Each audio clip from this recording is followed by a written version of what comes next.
Halo teman-teman, selamat datang di sesi Soft Skill Improvement bareng ASAH 2025. Pasti adik-adik di sini sibuk ya belajar coding, ngerjain proyek bootcamp, dan lain-lain. Tapi sering lupa nih tentang soft skill.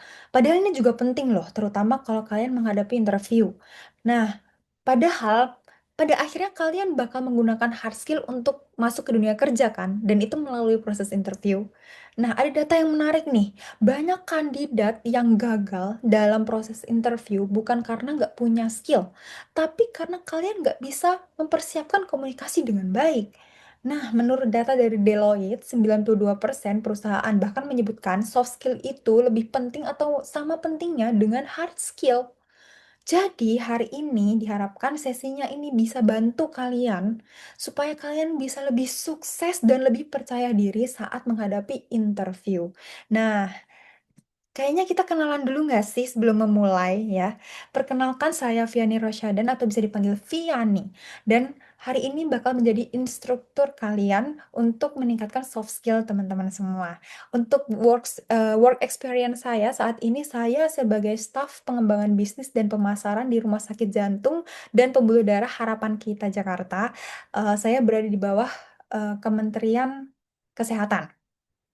Tapi saya juga punya pengalaman 3 tahun ya di bidang FMCG, di bidang kecantikan di perusahaan skincare gitu mungkin kalian pernah dengar sebagai content specialist dan juga sebagai live stream specialist. Untuk background education saya S1 Ilmu Komunikasi di Universitas Jenderal Sudirman.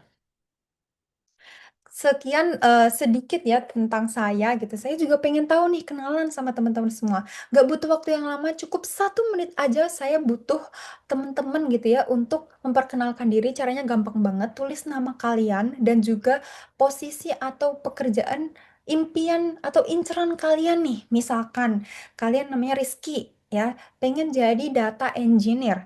Nah, kalian tulis tuh di kolom chat ya, Rizky, strip, data engineer. Nah, aku kasih contoh ya. Nama saya kan Viani. Viani pengen jadi marketing manager. Jadi Viani strip marketing manager. Gampang ya.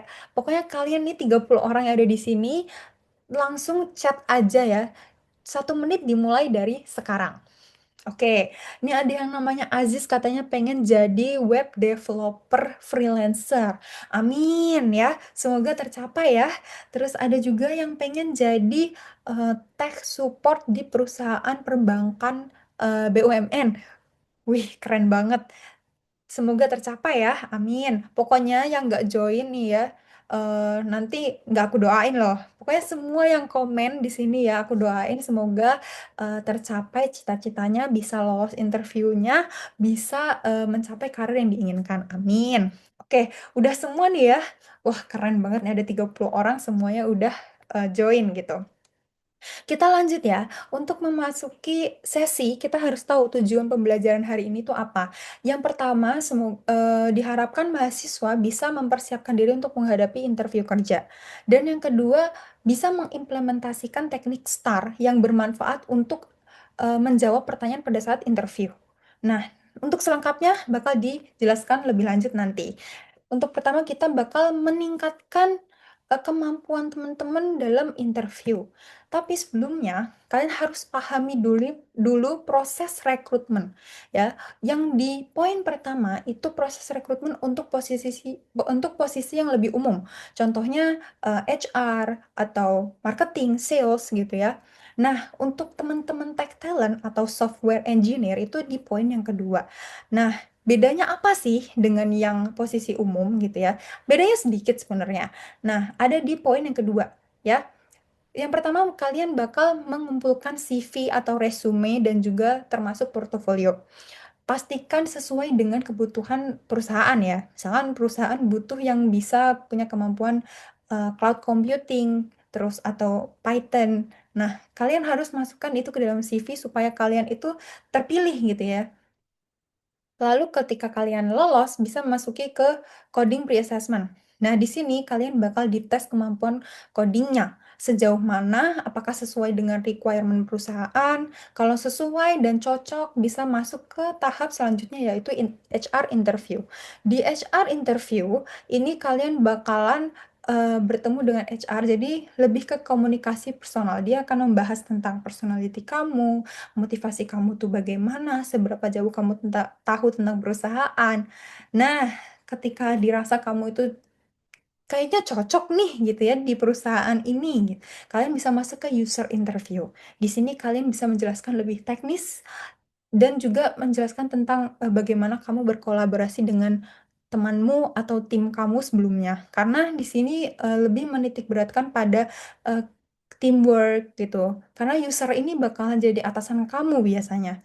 Jadi apakah nyambung gitu ya sama aku gitu si usernya, ataukah bisa problem solving, apakah bisa critical thinking kamu gitu ya, dan juga bagaimana secara teknis kemampuan teman-teman semua.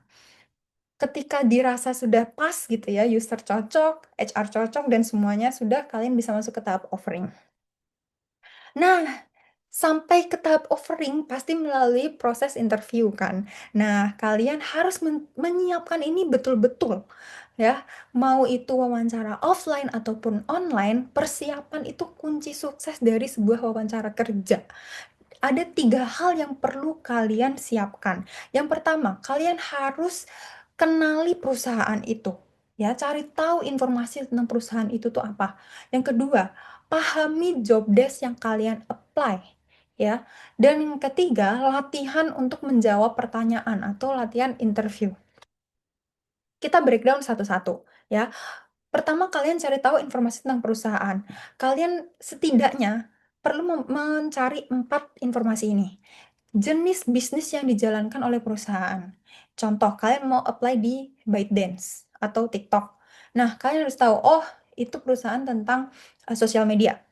Lalu, yang kedua, mengidentifikasi visi, misi, tujuan umum perusahaan. Biasanya ini bisa dicari di LinkedIn atau bisa cari di website gitu. Kalau memang tidak ada ya nggak masalah sih. Yang penting kalian tahu perusahaan itu, bisnis itu seperti apa. Yang ketiga, kalian pahami produk atau jasa yang ditawarkan perusahaan. Kalau TikTok atau ByteDance itu biasanya menawarkan ads atau e-commerce dan juga mungkin pay letter ya sekarang.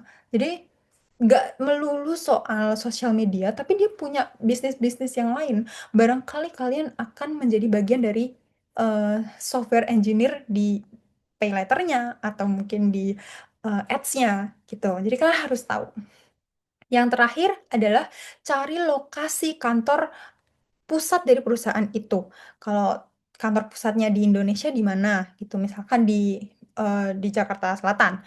Kalau di luar negeri itu di mana gitu, di Singapura misalkan. Jadi kalian harus tahu itu selain memberikan identifikasi kalau kalian itu punya curiosity atau keingintahuan, itu juga membantu kalian pada saat interview. Semisal kalian harus interview offline, kalian itu siap. Ya, interview offline itu kamu harus datang ke kantor itu jam berapa, terus jaraknya berapa gitu ya. Nah, pada saat mempersiapkan eh, tentang perusahaan itu kalian udah cukup gitu ya. Saatnya mempersiapkan informasi tentang peran dan pekerjaan yang kalian apply ya. Kalian harus tahu job desk-nya apa, tanggung jawabnya apa, dan kualifikasi yang dibutuhkan itu apa. Bisa dilihat dari job portal yang mereka posting. Biasanya di Glints atau di LinkedIn. Kalian apply di mana, kalian baca lagi, pahami yang mereka butuhkan, dan ketika kalian interview, jawablah sesuai kebutuhan mereka. Nah, ini saat yang paling penting. Selain teori, kalian juga butuh praktek. Kalian harus meluangkan waktu untuk berlatih menjawab pertanyaan. Ya, nanti bakal aku kasih list pertanyaan yang kemungkinan ditanyakan, yang paling umum gitu ya. Terus kalian latihan menjawab. Bisa dibantu teman atau mungkin sendiri depan kaca itu juga boleh. Dan pastikan kalian punya 2 sampai 3 pertanyaan yang ditanyakan kepada pewawancara. Biasanya nanti pewawancara bakal nanya, "Ada yang mau ditanyakan?" Gitu. Nah, kalian bisa tuh tanyakan 2 sampai 3. Jangan sampai kalian bilang, "Sudah cukup, Kak." Itu sayang banget, memberikan kesan kalau kalian tuh kayak cuek, terus kayak nggak bener-bener niat kerja gitu. Tapi kalau kalian misalkan nih menanyakan tentang, bagaimana sih budaya kerja di kantor, TikTok misalkan, di mana gitu ya, atau bagaimana future plan perusahaan dalam 5 tahun ke depan gitu, atau bagaimana sih ekspektasi perusahaan terhadap kandidat gitu supaya saya bisa lebih, fit in atau bisa lebih menyatu dengan perusahaan gitu. Nah itu menunjukkan kalau kalian itu niat beneran mau kerja di perusahaan itu. Nah ini contoh beberapa pertanyaan ya. Pertanyaan satu 2 3 tuh lebih umum gitu ya, tentang, "Tolong ceritakan tentang diri Anda, jelaskan kelebihan dan kekurangan Anda, terus apa yang Anda ketahui tentang perusahaan ini." Nah, terus yang keempat, 5 6 lebih teknis. Ya misalkan kalian tahu bahasa pemrograman apa aja, apa yang jadi favorit kalian, terus apa yang lagi kalian pelajari nih, bahasa pemrograman baru apa. Nah, itu bisa ditanyakan sama mereka, kalian bisa belajar. Nah, kita diskusi nih teman-teman, kalau ada pertanyaan, "Tell me about yourself." Kira-kira nih jawabnya apa? Mungkin ada volunteer yang mau jawab? Oke, keren banget jawabannya. Nah, ini ada beberapa ya, step. Yang pertama, kalian bisa jawab tentang, bagaimana kamu nih bisa sampai pada posisi saat ini. Kalian bisa jawab tentang latar belakang pendidikan teman-teman dan juga pengalaman secara profesional. Kalau kalian masih mahasiswa, nggak masalah, kalian bisa jawab tentang, eee, mungkin pencapaian kalian di kampus gitu ya, atau ikut kompetisi. Terus tentang yang step kedua, ceritakan tentang pekerjaan dan tanggung jawab teman-teman saat ini. Kalau misalkan kalian lagi fokus skripsi gitu ya, ceritakan saja kalian skripsinya apa dan fokus project apa gitu ya. Dan sekarang kalian kan lagi bootcamp, ceritakan juga bootcamp itu apa dan ngapain gitu.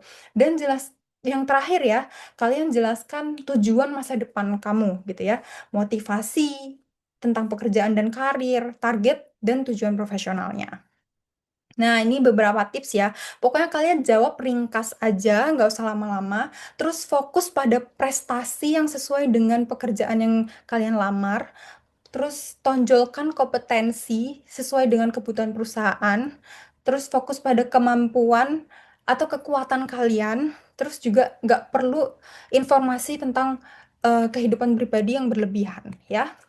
Nah, ini kalau kalian ditanya pertanyaan yang situasional kayak, ceritakan tentang pengalaman Anda menghadapi tekanan atau masalah.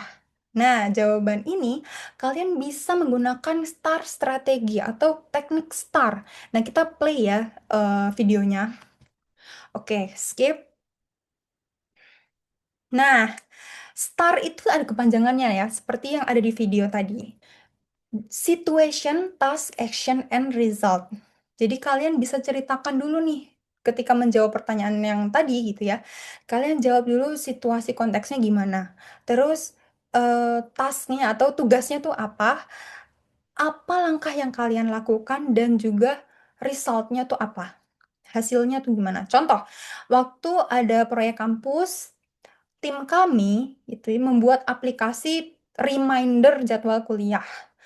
Nah, saya bertugas untuk mengintegrasikan fitur kalender, tapi ternyata ada masalah gitu. Nah, setelah diskusi dengan tim dan juga testing berkala, saya usulkan menggunakan teknik bla bla bla dan ternyata sukses. Dan akhirnya proyek kami jadi juara di showcase kampus. Nah, itu udah cukup kan? Nggak perlu bertele-tele. Nah, kalian teman-teman nih ada yang pernah mengalami hal seperti ini? Coba praktekkan dijawab, ya. Nah, untuk pertanyaan situasional, sebenarnya pada akhirnya ini tentang kemampuan teman-teman untuk berbagi pengalaman yang relevan dan menunjukkan seberapa baik teman-teman mengelola situasi yang buruk gitu ya, dan menjadikan ini jadi kelebihan. Nah, ini biasanya kesalahan umum ya. Kalian biasanya nggak siap, terus berpakaiannya nggak pantas, terlalu banyak ngomong, atau malah terlalu cuek, terlalu sedikit. Nah, mengkritik atasan atau rekan sebelumnya itu jangan ya. Terus juga gagal mengajukan pertanyaan, kalian kayak nge-skip. Nah, itu jangan. Nah, ini sedikit tip untuk mengakhiri gitu ya. Pokoknya kalian harus memberikan kesan terbaik, terus pahami bahasa tubuh menggunakan gestur, senyum gitu ya. Terus jawabnya langsung singkat, padat, dan jelas, dan jangan lupa bilang terima kasih dan juga menanyakan kelanjutan interviewnya. Sekian dari saya. Kalau ada pertanyaan, saya buka sesi pertanyaan buat teman-teman semua. Terima kasih.